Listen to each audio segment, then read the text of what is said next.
인덕원 교회는 성도들이 한 몇 분 정도 되는가 물어보니까 대충 한 200명 정도 된다 그러시더라고요.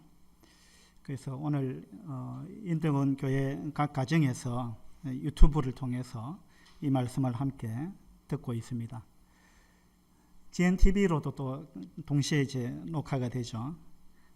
참 좋은 세상에 우리가 살고 있습니다. 인덕원 교회는 이제 인덕원 교회에서 초청을 제가 받기로는 이번이 처음인데, 그런데 이제 우리 교회는 인덕원 교회하고 상당히 친근감이 있습니다. 왜 그런가 하면은 좀 전에 우리 김한나 자매님이 인사를 하셨는데, 인덕원 교회 성도님들 중에 좀 늦게 접속하신 분은 아마 못 보셨을 수도 있겠다 싶은데, 인덕원 교회에서 이제 보내주셔서 김한나 자매님이 우리 교회 식구가 됐고, 아들을 이제 2명을 낳았습니다.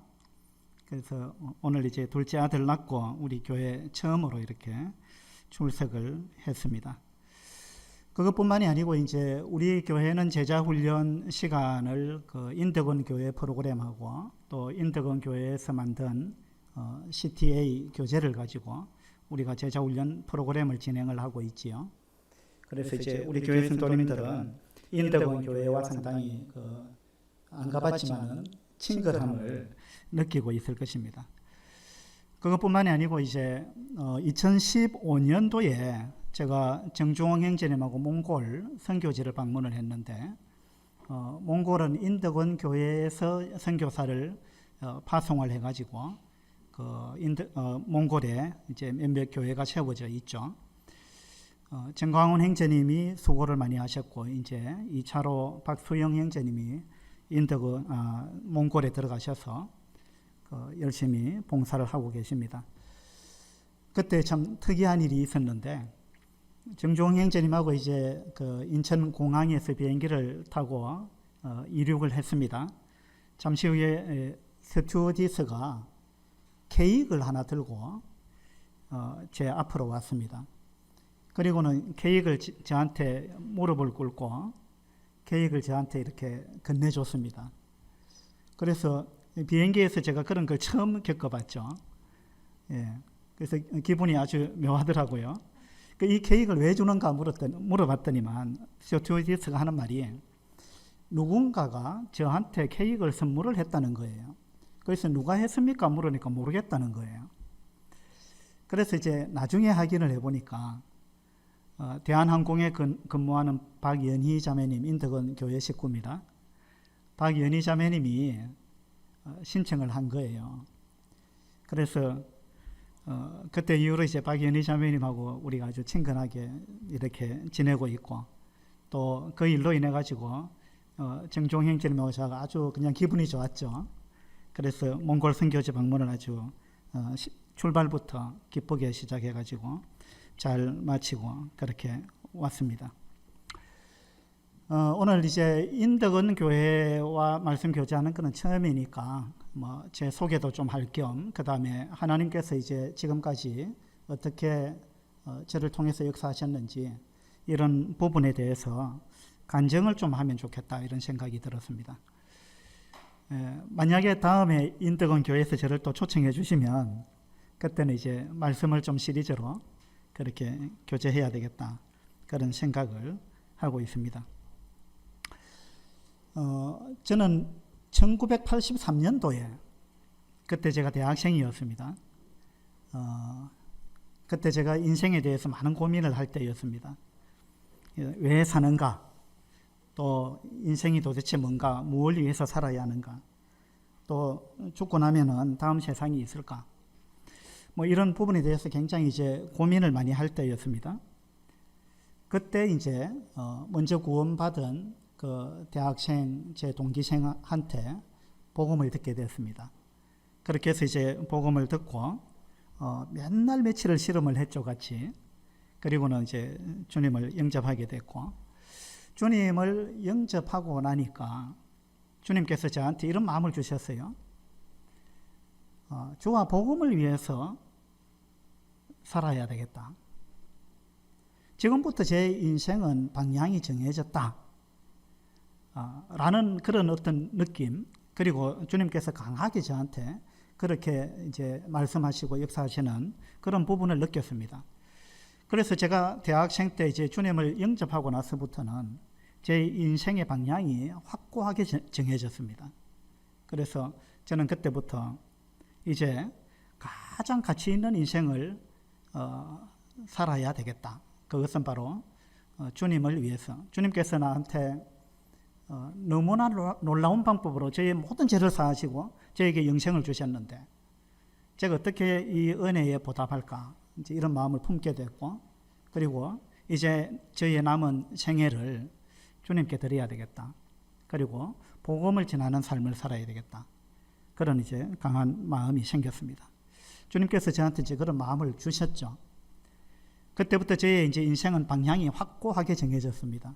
그래서 이제 남은 대학 생활을 어떻게 보냈느냐 하면, 어떻게 하든지 간에 복음을 전하면서 대학 생활을 해야 되겠다. 그런 생각을 하게 됐고, 그래서 아침 일찍 학교에 가서 등교하는 학생들한테 전도지를 뿌리고, 또 이제 곳곳에 돌아다니면서 잔디밭에 앉아있는 이런 학생들한테 복음을 전하고, 또 그때 함께 구원받은 몇 이제 형제들이 있었는데, 우리가 용돈을 아껴가지고, 우리가 전도지를 만들었죠. 인쇄소에 맡겨가지고 문구를 우리가 작성하고, 그렇게 해서 이제 늘 틈만 나면은 우리는 이제 전도하는 그런 대학 생활을 했습니다.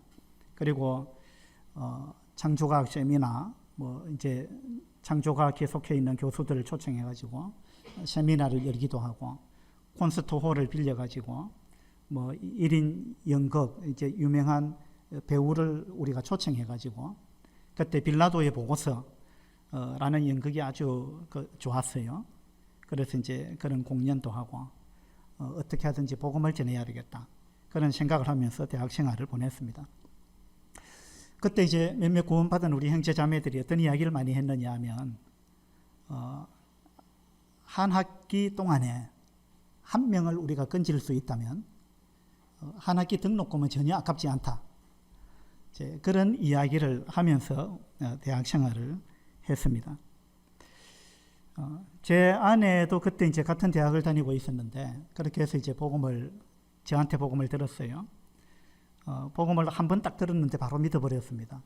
그리고는 그 다음 날부터 집에 가서 성경을 읽고 와서는 저한테 막 질문을 하기 시작했습니다. 성경을 읽으니까 이런 내용이 나오던데 이게 무슨 말이냐. 그래서 저도 이제 구원받은 지 몇 개월밖에 안 됐는데, 이상하게 하나님께서 저한테 대답할 말을 주시더라고요. 예, 그렇게 해서 이제 성경을 질문을 하면 제가 대답을 하고, 날마다 그렇게 했죠. 그렇게 하다 보니까 이제 같이 살게 됐어요.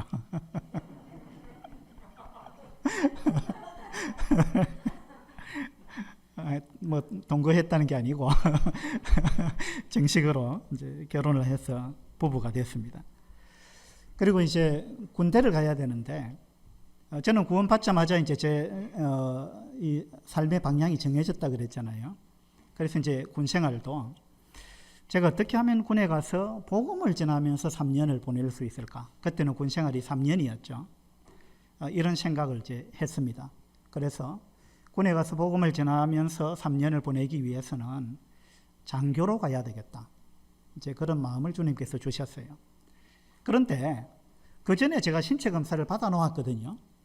신체 검사 받았는데 결과가 어떻게 나왔느냐 하면 방위병 판정을 받았습니다. 뭔가 신체가 허약했다는 거죠. 그래서 방위병 판정을 받았는데 제가 다시 장교 지원을 했습니다. 그 당시는 이제 그 방위병으로 빠지려고 애를 많이 썼습니다. 사람들이 뭐 뇌물을 쓰기도 하고, 방위병으로 빠지면 이제 군생활 기간이 단축되기 때문에 또 집에서 출퇴근하고 막 이러잖아요. 그래 하던 때였는데 저는 꼭 이제 장교로 가고 싶었습니다. 왜냐하면 그 당시 이제 말이 군에 가면 3년을 썩어서 나온다, 이런 이야기들이 있었는데, 그래서 저는 군 생활 3년 동안에 썩어서는 안 되겠다. 복음을 전해야 되겠다. 그 수많은 군인들, 그 힘든 가운데 있는 군인들한테 복음을 전하면 잘 먹히지 않겠는가, 이런 생각이 들어서 장교로 가야 되겠다, 이렇게 생각하고 장교 지원을 했습니다. 그래서 이제 성적도 통과가 됐고, 뭐 신체 검사 이런 것 체력 검사는 다 통과됐어요. 그런데 신체 검사에서 문제가 생겼습니다. 신체 검사를 했는데 세 가지가 미달이 됐어요. 뭐가 미달됐겠습니까? 예, 몸무게가 미달이 됐고요. 키가 미달이 됐어요. 그 다음에 또 하나는 이제 이빨 개수가 부족했습니다. 충치 때문에 이제 이빨을 몇 개 뺐는데 그것까지 보더라고요. 그 세 가지가 미달이 됐습니다. 그런데 복음을 전하기 위해서 제가 장교로 가겠다고 기도했기 때문에 하나님께서 놀랍게 이걸 통과시켜 주셨어요. 뭐 시간이 많지 않기 때문에 자세한 이야기는 하기 어려운데 키를 재는데요. 자가 이렇게 내려오다가 내 머리에 닿지를 않았는데 중간에 서버렸어요, 자가. 예, 이렇게 서버렸는데 그런데 그것이 이 딱 커트라인에 걸린 거예요. 그래서 저는 키가 뭐 그렇게 작다고 생각을 안 했거든요, 그 당시에. 그런데 집에 와서 다시 키를 재보니까 그 장교 자격 기준이 안 되더라고요, 키가. 근데 하나님께서 저를 멈추셨어요. 머리에 닿기 전에. 그렇게 해서 이제 키가 통과됐습니다. 몸무게는 제가 그 당시 51kg 나갔습니다. 근데 55kg가 커트라인이었는데 그것도 하나님께서 통과시켜 주셨어요. 그렇게 해서 이제 어쨌든 장교로 가게 됐는데 장교로 가서 이제 훈련이 끝날 때쯤에 병가 선택을 하거든요. 뭐 보병 또 포병 뭐 군종병 뭐 전산병 뭐 여러 가지 병가가 있죠. 많은 병가가 있는데 훈련이 끝날 때쯤 이제 병가를 선택하라 그러는데 많은 사람들이 보병으로 안 가려고 합니다. 물론 이제 육사 출신들은 보병을 가고 싶어 해요. 거기가 제일 진급이 잘 되니까. 그런데 이제 저는 학사 장교로 갔기 때문에 학사 장교들은 군 생활을 오래 할 마음을 별로 안 가지죠. 그래서 이제 보병으로 안 가려고 하는 겁니다. 어떻게 하든지 간에 편한 병가를 선택하려고 하는 거죠. 그래서 이제 저는 그때 어떻게 기도했느냐 하면 하나님, 제가 복음 전하기 위해서 장교로 오겠다고 기도했고 하나님께서 보내주셨는데 그러면은 복음 전하기에 가장 좋은 병가가 어디입니까? 하고 제가 기도를 했습니다. 그때 이제 주님께서 주신 이 마음이 너가 복음을 전하려고 하면 부하가 가장 많은 병가를 선택해야 될 것이 아닌가, 이런 제 마음을 주셨어요. 그래서 제가 교관한테 이제 바로 물어봤죠. 어느 병가를 가면은 부하가 가장 많습니까? 그러니까 그거 물어볼 게 뭐 있느냐, 보병이 가장 많지. 그렇게 이야기를 하셨어요. 그래서 이제 저는 병가 선택을 어떻게 했느냐 하면 1지망 보병, 2지망 보병, 3지망 보병 이렇게 적어냈습니다. 그러니까 제 교관이 굉장히 좋아했죠. 다들 그냥 보병을 기피했는데 그래가지고 계속 이걸 강제로는 못해가지고 그 지원을 계속 받았습니다. 근데 저는 처음부터 그냥 1, 2, 3지망을 다 보병으로 써버렸죠. 그렇게 해서 이제 저는 보병으로 갔는데 보병으로 가서 이제 참 고생은 많이 했습니다. 뭐 100km 행군, 200km 행군 막 이런 것들 하죠. 그래서 상당히 힘든 이런 군 생활을 했습니다만은 그러나 보병으로 갔기 때문에 부하가 정말 많았고 하나님께서 복음 전할 수 있는 기회를 많이 주셨어요. 예, 소대장 때도 뭐 매주 일주일에 몇 번씩 중대원들 중에 이제 교회 다니는 사람들 또 복음에 관심 있는 사람들 이런 사람들 모아서 이제 성경 공부를 할 수 있었고 또 대대교육장교 할 때는 각 중대마다 제가 그 종교활동 시간에 들어가서 1시간씩 뭐 수십 명씩 어떤 때는 100명씩 이렇게 앉혀놓고 복음을 매주 전할 수 있는 이런 그런 기회가 있었고요. 그 다음에 이제 광주에서 중대장 교육을 받을 때 그때는 이제 전술 교육을 우리가 많이 받았습니다. 그러면은 학생들을 이제 교관이 불러내가지고 한 명씩 불러내가지고 발표를 시킵니다. 자주 시켰죠. 그럼 이제 발표하러 나오면은 그 전술적인 어떤 그런 부분을 발표하기 전에 꼭 재미있는 이야기를 하나씩 하고 하라 그랬어요. 그러니까 이제 나오는 사람들이 뭐 재미있는 이야기 할 게 뭐가 있습니까? 남자들만 있으니까 주로 나오면은 그냥 뭐 음담패설 하고 막 이런 거 합니다. 근데 이제 저는 그런 거 할 수 없잖아요. 그래서 제가 나가면은 이제 말씀을 전했죠. 성경에 이런 것이 있습니다. 하고 이제 좀 재미있게 그렇게 했는데 교관이 그거 처음 듣는 거다. 더 해줄 수 있느냐.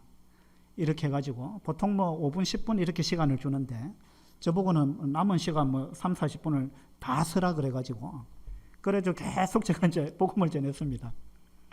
그래 하니까 교관이 다음 시간에도 해줄 수 있느냐 이러시더라고요. 그렇게 해서 그 다음 시간 또 1시간을 복음을 전했습니다. 그래 했는데 그 다음 날 이제 다시 또 갔는데 가니까 교관이 하는 말이 내가 다른 교관들 만나서 이런 이야기를 했더니만 자기 반에도 와서 좀 해달라 하더라. 좀 해줄 수 있겠느냐. 그래서 또 옆반에 가가지고 중대장 교육받고 있는 그런 이제 사람들 대상으로 복음을 전할 수 있는 이런 기회도 있었습니다. 그리고 이제 중대장 발령받고 나서는 더 복음 전하기가 쉬웠죠. 왜냐하면 중대장실에 중대원들 뭐 한 200~300명 이래 되는 부대에 있었는데 그 이제 중대원들 한 명씩 불러서 중대장 상담을 해야 될 의무가 있기 때문에 꼭 한 명씩 이제 불러서 상담을 하죠. 그 상담을 하고 고민도 들어주고 이래 하다 보면 자연스럽게 복음을 전할 수 있게 되는 겁니다. 그렇게 해서 이제 복음을 군 생활할 때 복음 전할 수 있는 길을 주님께서 많이 열어주셨습니다. 그러다가 이제 대위 이상 진급을 하면은 병사들하고 함께 할 수 있는 시간이 잘 없기 때문에 복음 전하기가 어렵겠다. 복음 전할 기회가 잘 없겠다. 이런 생각이 들어가지고 전역을 하게 됐습니다. 전역을 하고 이제 이랜드 그룹에 들어갔습니다. 이랜드 그룹은 크리스찬 기업이에요. 그 참 회사 분위기가 굉장히 좋습니다. 그리고 이랜드 그룹은 그 일과를 어떻게 시작하느냐 하면 아침에 업무를 시작하기 전에 전 그 직원들이 모여서 찬송도 하고 그 다음에 그룹으로 나누어 가지고 큐티 하는 시간을 가졌습니다. 날마다 그렇게 했어요. 그러니까 이제 큐티를 하게 되면 직원들 이렇게 함께 모여서 또 어떤 때는 제가 아르바이트생을 관리를 할 때가 있었는데 아르바이트생 뭐 한 20명씩 이렇게 모아놓고 아침에 이제 큐티를 하는 거예요. 그럼 이제 큐티를 하면 뭐 이래 발표를 잘 안 하죠. 그러면 이제 그 시간에 제가 복음 전하는 시간이 되는 거예요.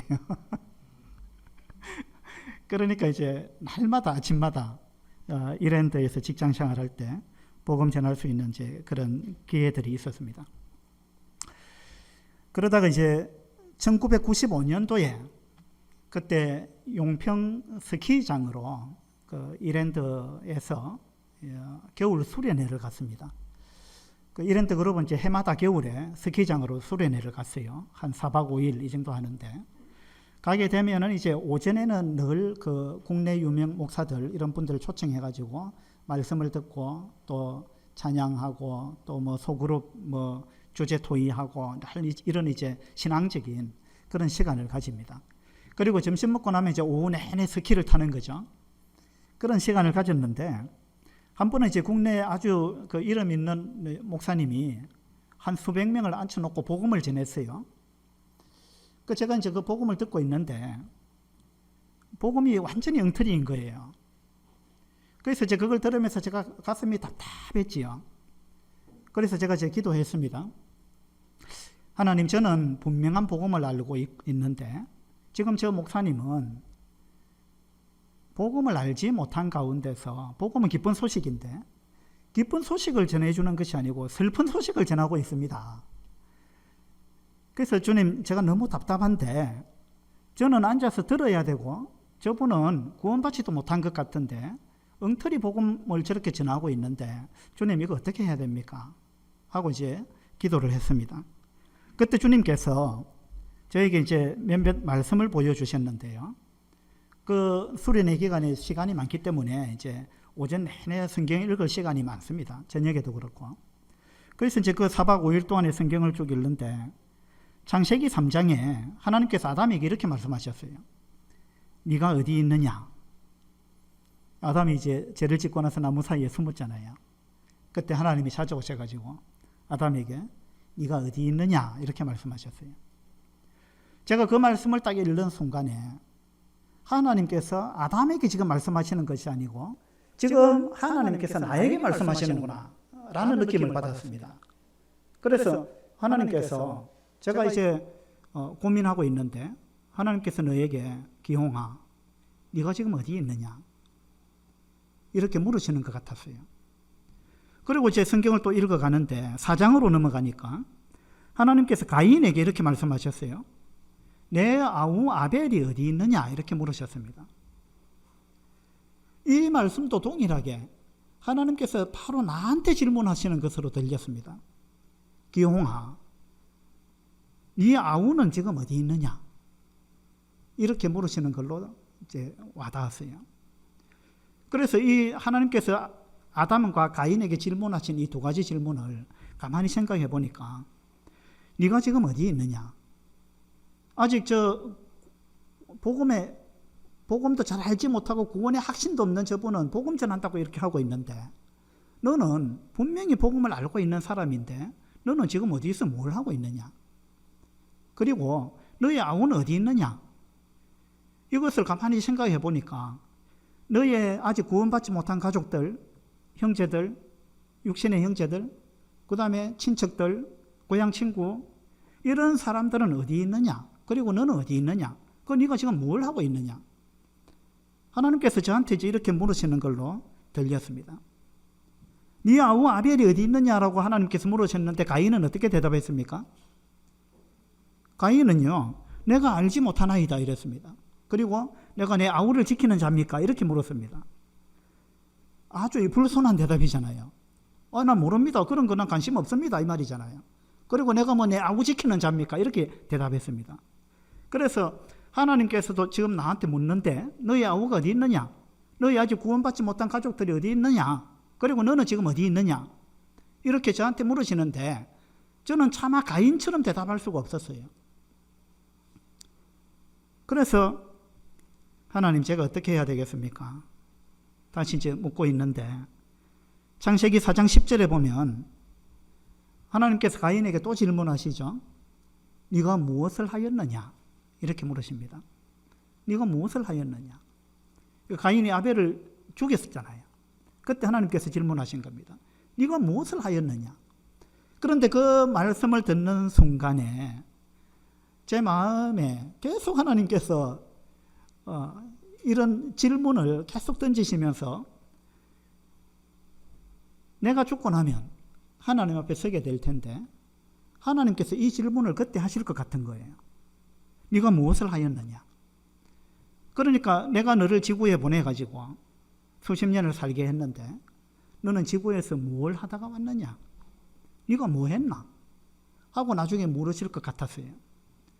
그러면 그 당시로서는 제가 할 수 있는 대답은 하나님, 저는 아주 분위기 좋고 큰 회사에 취직해가지고 거기서 새벽부터 밤까지 옷을 만들고 영업을 하고 제가 그런 일을 했습니다. 라고 대답할 수밖에 없을 것 같았어요. 그러면 하나님이 어떤 말씀을 하실까 생각해 보니까 그래, 너 참 수고했는데 그런데 그 일은 너가 하지 않아도 다른 사람들이 충분히 할 수 있는 일들이다. 그리고 그거는 구원받지 못한 사람들이 오히려 너보다 더 잘할 수 있는 일들이다.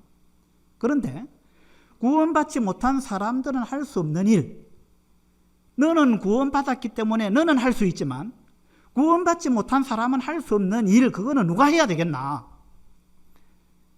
하나님께서 그렇게 물으실 것 같았어요. 그래서 제가 하나님, 그러면 제가 좀 정말로 제가 복음을 위해서 더 많은 시간을 드리고 싶습니다. 주님, 저를 좀 인도해 주세요. 제가 어떻게 해야 되겠습니까? 이제 이런 마음이 들기 시작했습니다. 그러면서 성경을 쭉 읽어가는데 열왕기상의 이제 19장에 보면요, 하나님께서 엘리야한테 또 질문하시거든요. 엘리야가 이세벨을 피해가지고 도망을 가다가 호렙산의 동굴 속에 숨어 있었습니다. 그때 하나님께서 네가 어찌하여 여기 있느냐? 라는 질문을 또 하셨습니다. 아담한테도 네가 어디 있느냐 물으셨는데 하나님께서 엘리야에게도 네가 어찌하여 여기 있느냐 이렇게 또 물으셨어요. 그러니까 그 당시에 하나님께서 계속해서 이와 같은 말씀을 저한테 주시고 또 열왕기상 19장 11절에 보면 하나님께서 엘리야에게 이렇게 말씀하십니다. 너는 나가서 여호와의 앞에서 산에 서라 이랬습니다. 너는 나가라. 너 굴 속에 처박혀 있으면 안 된다. 너가 나가서 여호와 앞에 산에 서라 이랬습니다. 이것이 하나님께서 저에게 하시는 말씀으로 들렸습니다. 여기서 나가라. 그리고 그곳이 비록 산이라 할지라도 거기에서 하나님 앞에 너가 서야 된다. 그리고 내가 너한테 맡길 일이 있다. 하나님께서 그렇게 말씀하시는 걸로 그렇게 분별이 됐습니다. 그래서 이제 수련회 끝나고 집에 와가지고 제가 제 아내한테 이런 이야기를 했습니다. 이번 수련회 기간에 이런 일이 있었다. 구원받지 못한 목사님이 복음을 전한다고 했는데 너무 마음이 아팠다. 그래서 기도했는데 하나님께서 이런 식으로 저한테 말씀하시는 것 같아. 당신 어떻게 생각합니까? 하고 물어봤어요. 그래서 제 아내가 선뜻 하는 말이 회사 그만둡시다 이러더라고요. 저는 그렇게 쉽게 이야기할 줄 몰랐어요. 그래서 제 아내가 그렇게 이야기하길래 그러면 여보 우리가 뭘 해야 되겠어요? 우리가 할 수 있는 게 별로 없잖아요. 먹고는 살아야 되는데 뭘 해야 되겠어요? 하고 이제 의논을 하기 시작했는데 많은 이제 생각들을 해봤습니다. 뭐 문방구를 할까? 뭐 이것을 할까 저것을 할까 여러 가지 생각을 해봤는데 참 마땅한 게 별로 없었습니다. 제가 뭐 기술도 없고. 그러다가 이제 우리가 마지막으로 내린 결론이 뭐냐 하면 제 아내가 국어교사 자격증이 있었기 때문에 그걸 가지고 웅변학원을 하자 이렇게 이제 결론을 내렸습니다. 그래서 이제 그 당시 제가 서울 신길동 교회에 출석하고 있었는데 간증을 했죠. 주님께서 이렇게 인도하시는 것 같습니다. 그래서 회사를 그만두고 웅변학원을 하려고 합니다. 그렇게 간증을 하니까 몇몇 행전인들이 어떻게 말씀하셨느냐 하면 경상도 억양을 쓰는 형제자매님 두 분이 서울에서 웅변학원을 한다는 게 말이 됩니까?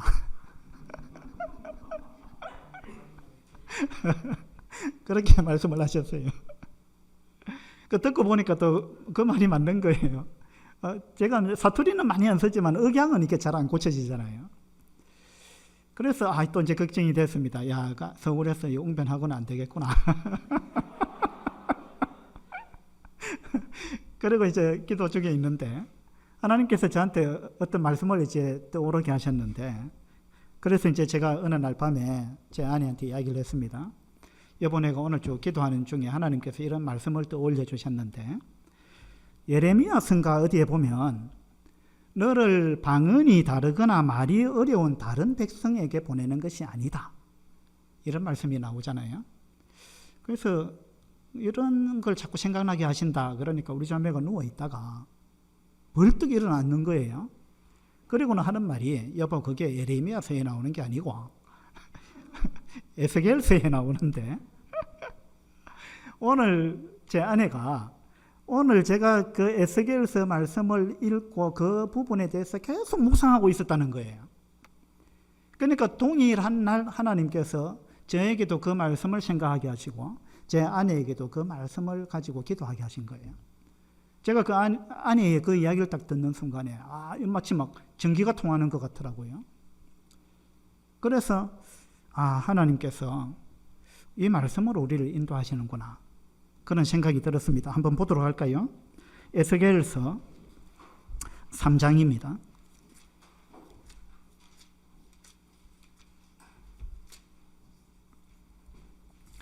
에스겔서 3장 5절입니다. 5절.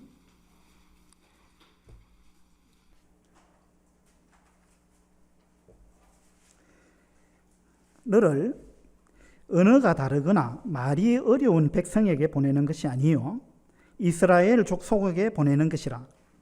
너를 언어가 다르거나 말이 어려워 네가 그들의 말을 알아듣지 못할 나라들에게 보내는 것이 아니니라. 반복해서 말씀하고 계시죠. 내가 너를 말이 어려워서 알아듣지 못하는 그런 곳에 또 언어가 다른 곳에 내가 보내는 것이 아니다. 이런 말씀이죠. 그리고 이제 1절에 보면 1절 중간쯤에 보세요. 너는 이 두루마리를 먹고 가서 이스라엘 족속에게 말하라. 이렇게 하나님께서 말씀하셨습니다. 그래서 이제 이 말씀을 가지고 제 아내와 이제 제가 곰곰이 묵상을 하면서 내린 결론은 하나님께서 우리하고 같은 방언을 쓰는 지역으로 가라고 하시는구나. 그런 이제 결론에 도달했습니다. 그래서 이제 신길동 교회 장로 형제님한테 이제 이런 부분에 대해서 간증을 하니까 그 형제님도 흔쾌하게 주님께서 그렇게 인도하시는 걸로 보입니다. 그러니까 형제님은 영남 지역 출신이고 그 지역 언어를 쓰니까 그 지역에서 시작하는 게 맞겠습니다. 이제 그렇게 말씀을 해주셨어요. 그렇게 해서 이제 밀양으로 내려오게 됐습니다. 그 전까지 제가 밀양에 와본 적이 없어요. 밀양이 어떤 도시인지 생각도 안 해봤고 와본 적도 없는데 그 하나님께서 어쨌든 밀양으로 이렇게 인도를 하셨습니다. 돌이켜보니까 그때는 아무 이제 뭐 전략도 없었고 그저 그냥 하나님 말씀 하나 붙들고 하나님 이렇게 가라 하시는구나. 그래서 그 말씀 붙들고 그냥 밀양으로 내려왔는데 세월이 지나면서 참 여러 번 울기도 하고 그렇게 하면서 그때 내가 너무 겁이 없었구나. 아무 겁 없이 그냥 이렇게 뛰어들었구나. 이제 그런 생각을 하게 됐습니다. 그때 제가 이제 회사를 그만두고 이렇게 주와 복음을 위해서 살겠다. 그렇게 해서 밀양으로 가겠다. 이렇게 했을 때 어떤 분은 저한테 이렇게 말씀하셨어요. 참 그 고난의 길을 선택을 하셨네요. 이렇게 누가 이야기를 했습니다. 그래서 그때 제가 뭐라고 대답했느냐면 형제님 뭘 한들 고난이 없는 일이 있겠습니까? 뭘 해도 고생이죠. 우리는 어차피 고난을 위해서 났다고 욥기에도 나와 있는데 그래서 직장 생활을 해도 고생이고 또 복음 전하는 이 길로 나서도 고생이고 공부하는 학생도 고생이고 주부도 고생이고 뭘 해도 고생 안 하는 일이 뭐가 있습니까? 뭘 해도 고생이잖아요. 그래서 우리 인생은 어차피 고생하면서 사는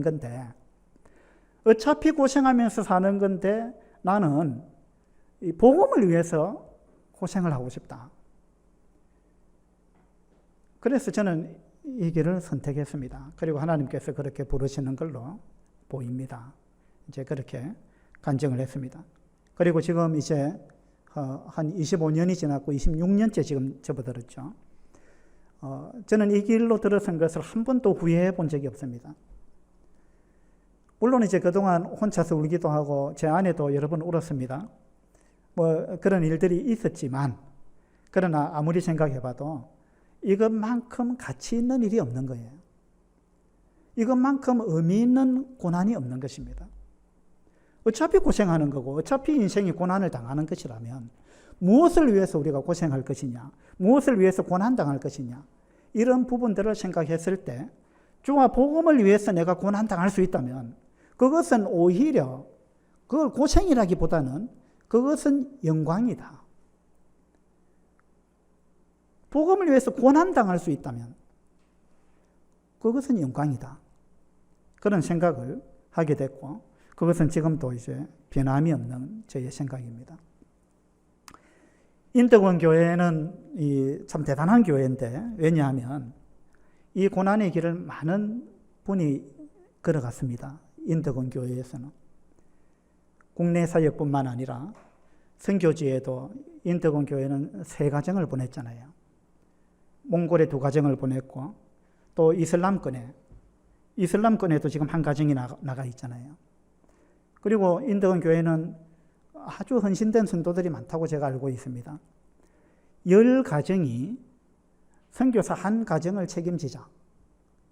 이런 생각을 인덕원 교회 성도들은 갖고 있다는 그런 소식을 들었습니다. 그래서 어쨌든 간에 인덕원 교회는 이제 이와 같은 주와 복음을 위한 고난에 직접 나서기도 하고 또 거기에 동참하기도 하는 이런 성도들이 많이 있다는 이야기를 들으면서 인덕원 교회는 참 대단한 교회다. 이제 저는 그런 생각을 하고 있습니다. 인생은요, 이렇게 살아도 고생, 저렇게 살아도 고생입니다. 뭘 해도 고생입니다. 어떤 직장에 다녀도 고생입니다. 그리고 늘 고난이 따라오게 되어 있습니다.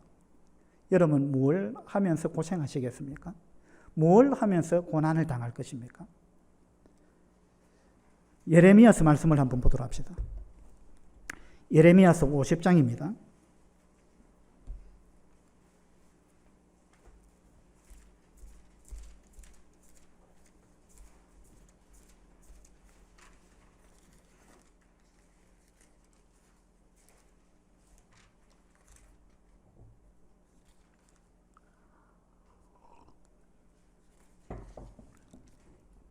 예레미야서 50장 8절입니다. 8절.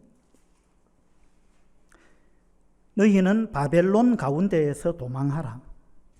갈대아 사람의 땅에서 나오라. 양떼에 앞서가는 순염소같이 하라. 너희는 바벨론 가운데서 도망하라. 갈대아 사람의 땅에서 나오라.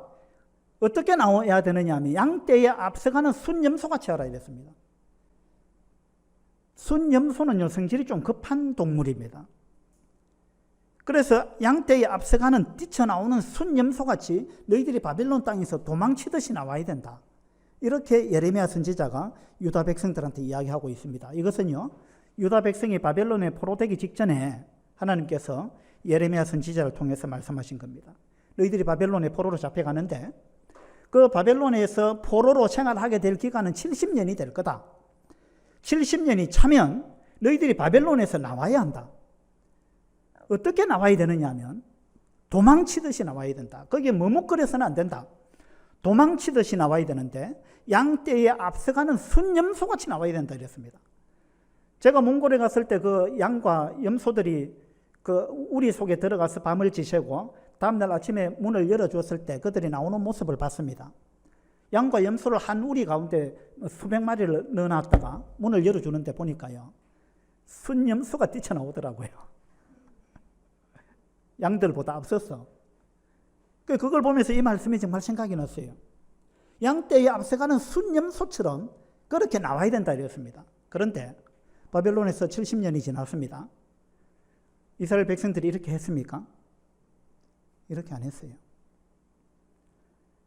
그 당시에 그 역사책들을 보면은요, 그 당시에 바벨론의 포로로 있었던 그 사람들 숫자가 수백만 명이 됐다 그래요.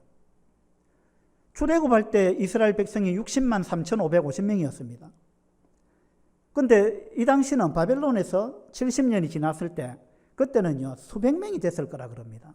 그런데 그들은 이 말씀에 순종하지 않았습니다.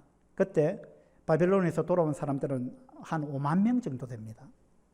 수백만 명 가운데 한 5만 명만 예루살렘으로 돌아왔습니다. 안 돌아온 사람들은요, 거기 정이 들었기 때문에, 거기 다 생활 터전이 잡혀버렸기 때문에 그걸 버리기가 아까워서 안 돌아왔겠죠. 그러면 안 돌아온 사람들한테 어떤 일이 일어났습니까?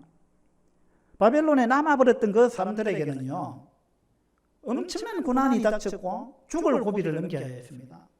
그것을 기록해 놓은 책이 에스더서잖아요. 에스더서에 보면 그들이 간신히 살아남았습니다.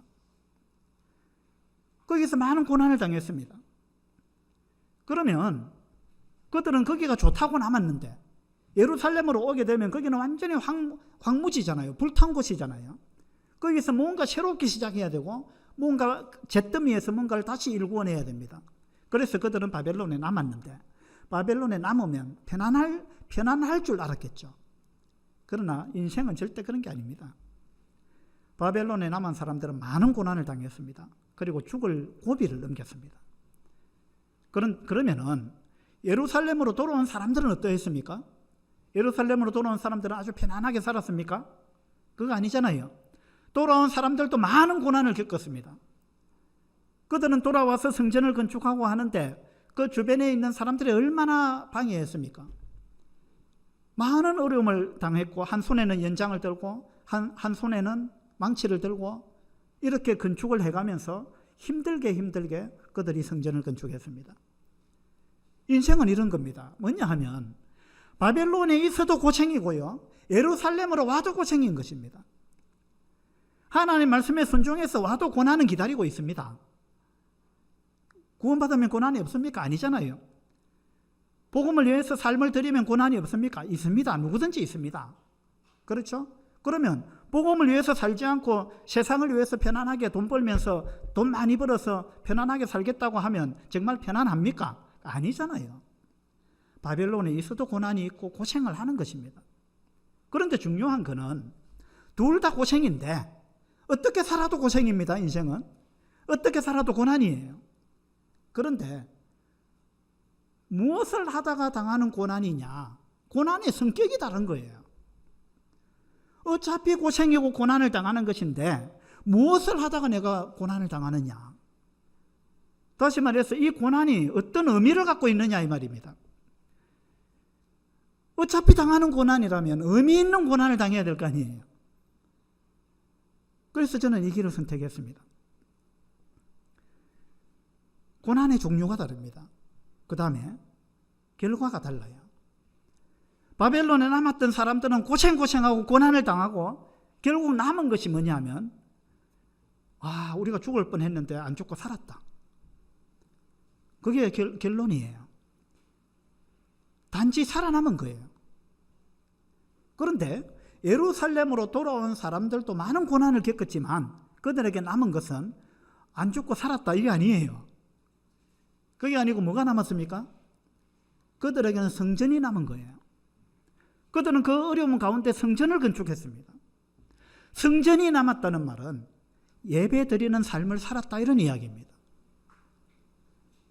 고난이 있을지라도 우리가 주님과 함께하는 고난, 그리고 예배 드리는 삶을 살 수 있는 고난, 그것을 위한 고난, 그건 의미 있는 고난이잖아요.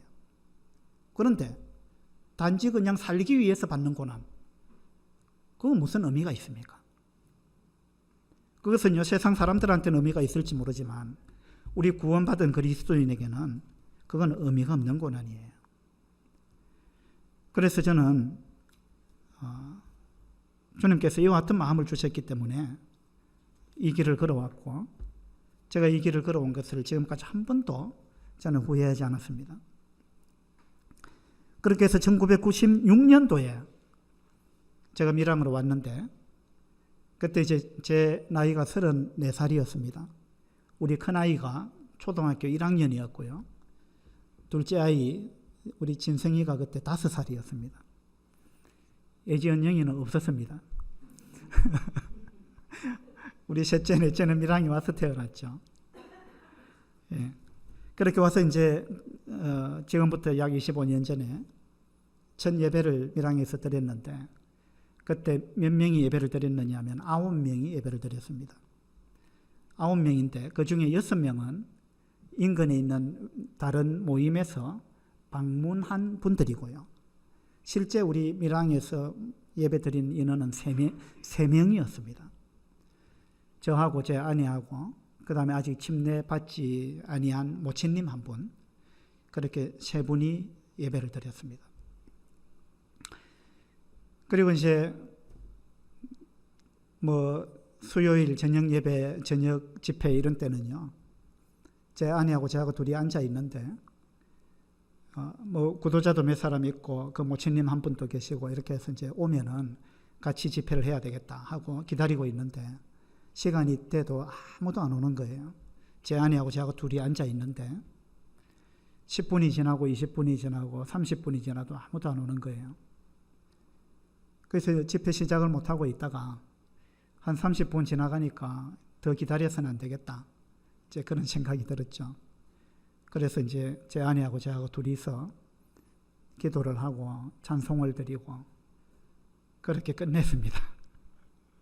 제가 제 아내 한 명 앉혀놓고 말씀 전하기도 그렇고 참 어렵더라고요.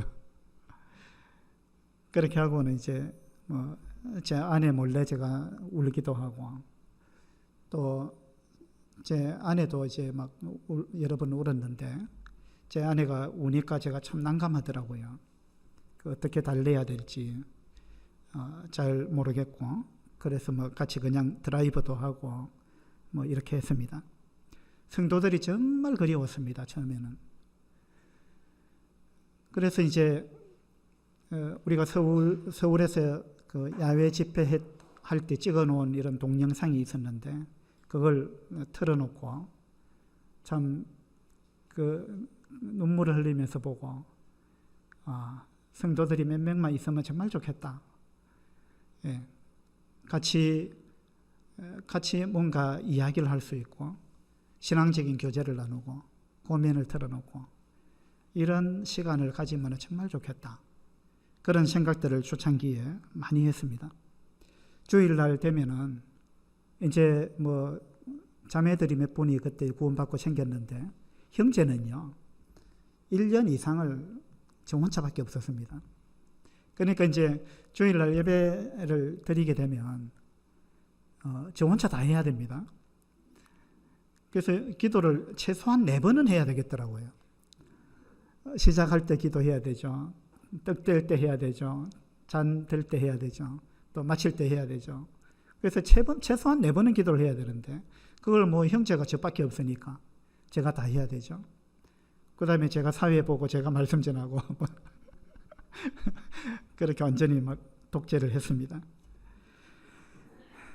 근데 이제 구원받은 형제 한 명이 밀양 대학으로 왔어요.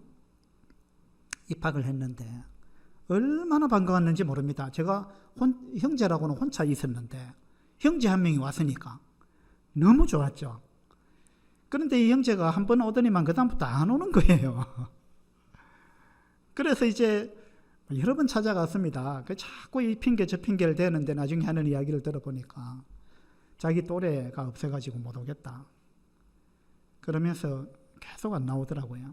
저는 형제 한 명이 너무 귀했는데 그런데 또래가 없어서 못 나오겠다.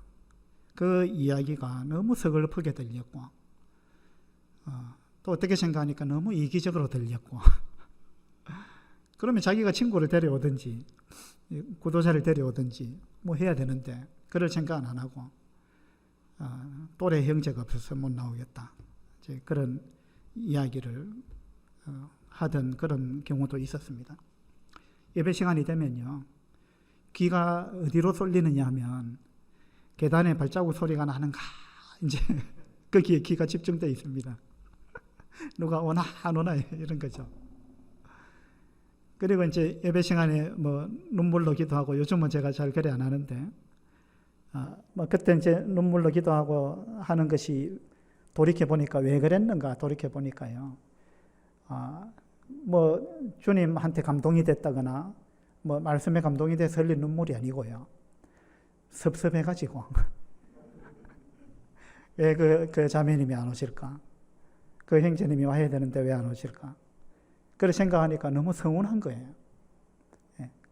그렇게 해서 이제 눈물을 흘리기도 하고 참 부끄러운 이야기입니다만은 그렇게 했습니다. 그러다가 이제 처음으로 두 가정이 됐을 때 그 형제님이 이런 이야기를 했습니다. 저보고 형제님 3가정만 되면 정말 좋겠습니다. 그런 이야기를 했었어요. 그러니까 그 당시는 정말 형제 한 명이 너무 귀했고 또 정말 한 가정만 더 있으면 3가정만 되면은 부러울 것이 없겠다. 그런 생각을 했던 때가 있었습니다. 그리고 이제 밀양이 자그마한 소도시잖아요. 농촌형 소도시이기 때문에 처음부터 그냥 그 이단으로 이래 몰아붙였어요. 다른 교회들이. 그렇게 해가지고 그런 부분이 굉장히 어려웠습니다. 한 번은 이제 시골에 어떤 집에 복음 전하러 갔는데 거기 5명 모여 있었습니다. 처음에 복음을 전하니까 그들이 귀가 솔깃하게 잘 들었어요. 듣다가 어떤 한 분이 저한테 질문을 했습니다. 어느 교회에서 왔느냐 물었어요. 그래서 제가 밀양 서부교회에서 왔습니다. 이러니까 교회 이름을 딱 듣는 순간 그들의 안색이 싹 바뀌어버렸어요. 그래서 나중에 알았는데 그들이 밀양 서부교회는 이단이다. 이런 이야기를 그 자기 교회 목사님한테 들었던 거예요. 그러니까 그들은요, 이단이다 소리 들으면 엄청 두려워하죠. 그러니까 상종을 안 하려고 하는 거예요. 그래서 싹 그냥 물 빠지듯이 빠져나가 버렸어요. 그 집 주인도 그냥 나를 내팽개치고 나가버리더라고요. 그런 일들이 있었습니다. 그런데 이제 돌이켜보니까 하나님은 참 위로의 하나님이시잖아요. 그래서 하나님께서 많은 위로를 해 주셨습니다.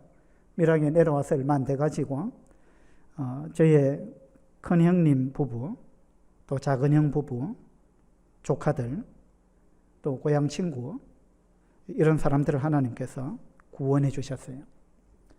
제가 밀양을 올 때 이제 주님께서 저에게 하신 말씀이 네가 어디 있느냐? 네 아우는 어디 있느냐? 이렇게 물으셨잖아요. 이런 질문에 대해서 하나님께서 응답해 주신 거예요. 그래서 우리 육신의 형제들, 조카, 또 고향 친구, 이런 사람들을 구원해 주셔서 네가 어디 있느냐? 네 아우 아벨이 어디 있느냐? 이렇게 물으셨는데 제가 하나님 말씀에 이제 순종해서 이렇게 내려왔을 때 하나님께서 이 말씀에 그대로 응답하셔가지고 이렇게 구원해 주시는 이러한 부분들을 보면서 많은 위로가 됐습니다. 그 다음에 이제 밀양에 와서 우리 셋째 아이, 넷째 아이가 태어났잖아요. 이 아이들 때문에 우리가 정말 힘들 때 굉장히 위로가 됐어요. 왜냐하면 힘들 때 이 아이들이, 어린 애들이 말을 하기 시작하니까 아주 기발한 말들을 하면서 우리를 웃기더라고요. 그래서 이제 아이들 때문에 우리가 많이 웃을 수 있었고, 하나님께서 이런 식으로 우리를 위로하신다라는 것을 느꼈습니다. 주님께서는 이제 어쨌든 간에 이렇게 우리로 하여금 인내할 수 있도록 그렇게 하셨습니다. 인내하지 않고 되는 일이 없죠. 그래서 돌이켜보니까 25년이 지났는데 거의 매년 침례식을 행할 수 있도록 그렇게 하셨습니다. 그리고 한 3년 전에는 이제 우리가 이 3층 예배당을 매입을 할 수 있도록 하셨죠. 이 모든 것이 다 주님의 은혜였습니다. 주님은 항상 우리보다 앞서 행하셨고 또 예비해 주셨습니다. 여호와 이레의 하나님이시죠. 물질적인 것도 하나님께서 어떤 교회나 또 어떤 다른 성도를 통해서 물질을 이렇게 공급을 해 주시면요. 외부의 성도님들. 그래서 이제 2, 3년 이렇게 우리가 후원을 받잖아요. 그러면 2, 3년 지나고 또 어떤 경우는 5, 6년이 지나면은 연락이 옵니다. 이제 후원을 중단해야 되겠습니다. 이런 연락이 옵니다. 그러면 예, 그동안 너무 고마웠습니다. 이렇게 인사를 하지만 속으로는 이제 어떡하지? 이런 생각이 드는 거예요. 이제 어떡하지? 이런 생각이 드는데 하나님께서는 놀라운 방법으로 한쪽 문이 닫히니까요. 한쪽 문을 여시더라고요. 그래 가지고 우리가 전혀 생각지 않는 어떤 분이 후원을 시작을 하시고 이런 일들이 많았습니다. 이 경제적인 부분을 이야기를 하자면은 우리 큰아이가 이제 교통사고를 당했을 때 그때 우리가 보험이 딱 하나 있었어요. 우리가 신혼 때 보험을 한 개 딱 들었는데 그게 뭐냐면 우리 아이 대학 갈 때 교육비로 쓰자 해가지고 교육보험을 하나 넣어놨어요. 근데 교통사고가 제가 이제 초보 운전 때 한번 교통사고를 냈는데 그 일이 딱 닥치니까 이제 돈이 필요한데 뭐 어떻게 구할 데가 없죠. 그래서 이제 그 딱 하나 있었던 그 보험을 이제 깼습니다. 그렇게 해가지고 이제 그 일을 처리를 했습니다. 지금은 보험이 여러 개가 있어요. 우리 정복선 자매님이 어느 날 형제님 보험이 있습니까? 하고 뭐 주민등록번호 가르쳐 주니까 싹 조회를 해보고는 아니 보험이 하나도 없네요 이러더라고요. 그래가지고 그 뒤에 보험을 몇 개를 넣어주셨어요. 지금 이제 보험이 몇 개가 있는데 그 당시는 이제 그랬습니다. 그리고 이제 우리 첫 아이가 고등학교 3학년 때 대학을 가야 되는데 그때 이제 제가 성도들한테 말은 못했죠. 속으로는 어떤 제 걱정이 있었느냐 하면 내가 내 아이를 대학에 보낼 수 있을까? 대학에 못 보내면 어떻게 되나? 학비가 없어가지고 대학을 못 보내면 어떡하나? 이런 제 걱정이 됐어요. 그런데 이걸 제가 이야기는 할 수 없죠. 그리고 제가 믿음의 본을 보여야 되는데 믿음 없는 사람이 되면 안 되잖아요. 그래서 표현은 못하고 이제 계속 기도했습니다. 하나님, 우리 첫 아이가 대학 갈 때가 됐는데 제가 대학을 못 보내면은 이건 하나님께 영광이 안 되지 않습니까? 하나님 어떻게 좀 해주세요. 이제 그렇게 기도했죠. 그런데 하나님께서 놀라운 방법으로 보내주셨어요. 학비가 안 드는 대학을 보내주셨어요. 얼마나 놀라운 일입니까? 그 다음에 이제 또 둘째 아이가 수술할 때도 어떤 날은 정말 병원비가 없어가지고 병원에 오늘 가야 되는데 이제 어떡하나 이런 경우도 있었어요. 그런데 하나님께서 그런 어려움도 다 넘어갈 수 있도록 하나님께서 미리 예비하시는 거, 우리가 생각지 못한 방법으로 예비하시는 거, 이런 걸 경험했습니다. 그 다음에 이제 첫 아이가 결혼할 때도 마찬가지였습니다. 어떻게 이걸 결혼식을 이 비용을 우리가 어떻게 준비하나 생각했는데, 고민을 좀 했는데 지나고 보니까요 남았어요. 물론 뭐 혼수를 많이 못 해줬지만 어쨌든 간에 하나님께서 이렇게 역사하시는 걸 보면서 하나님은 정말 여호와 이레의 하나님이다. 우리보다 앞서 행하시는 하나님이다. 이런 걸 많이 경험했습니다. 첫 아이가 교통사고 당해가지고 도로에서 몇 미터를 튕겨 나갔는데 병원에 가보니까 아무 데도 다친 데가 없는 거예요. 그걸 목격했던 사람들은 그 아이가 살았는지 죽었는지 모르겠다 이랬는데 가보니까요, 애가 병원에서 줄넘기를 하고 있더라니까요. 아무 데도 다친 데가 없는 거예요. 사진을 다 찍어봤는데. 하나님께서 이렇게 역사하시고 보호하시고, 또 우리 둘째 아이도 다리 뼈가 죽어가는 그 고관절 괴사증에 걸렸잖아요. 그런데 그 뼈가 살아났잖아요. 수술하지 않고 살아났잖아요. 얼마나 놀라운 일입니까? 하나님께서 이런 일들을 통해서 우리를 위로하시고 격려하시고 또 내가 한다라는 부분을 하나님 우리한테 보여주셨습니다.